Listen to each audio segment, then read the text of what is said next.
Hello friends, welcome to my channel విధి law for all. So ఈరోజు question ఏంటంటే, sir నేను మా ఫ్రెండ్కి తను అప్పడిగితే అర్జెంట్ అవసరం ఉందంటే ఒక 10 lakhs ఆన్లైన్లో ట్రాన్స్ఫర్ చేశాను. 1 year టైం అడిగాడు, ఎవ్రీ మంత్ ఇంట్రెస్ట్ కూడా పే చేశాడు. ఇప్పుడు 1 year తర్వాత డబ్బులు అడిగితే నా దగ్గర డబ్బులు లేవు, నేను ఇప్పుడు ఇవ్వను అని చెప్పి ఒక 6 months డిలే కూడా చేశాడు. సో ఇప్పుడు నేను లీగల్గా ప్రొసీడ్ అవ్వాలంటే కోర్టులో ఎలా అప్రోచ్ అవ్వాలి అని చెప్పి క్వశ్చన్ అడగడం జరిగింది.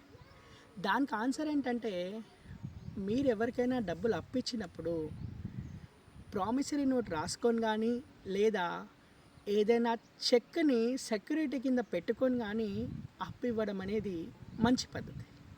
లేదు అర్జెంటు నా ఫ్రెండే నమ్మాను అందుకే ఇచ్చాను అంటే అట్లీస్ట్ వాళ్ళకి ఆన్లైన్లో ట్రాన్స్ఫర్ చేయాలి మీరు చేసినట్టు. సో ఇప్పుడు గడువు అయిపోయిన తర్వాత కూడా తను డబ్బులు ఇవ్వట్లేదు కాబట్టి మీకు కోర్టు నుంచి లేదా లీగల్గా 2 రెమెడీస్ ఉంటాయి. ఒకటి, మీరు మీ ఫ్రెండ్ పైన పోలీస్ స్టేషన్లో చీటింగ్ కేసు పెట్టచ్చు. 2, మీరు కోర్టులో ఒక సివిల్ కేసు వేసుకోవాలి.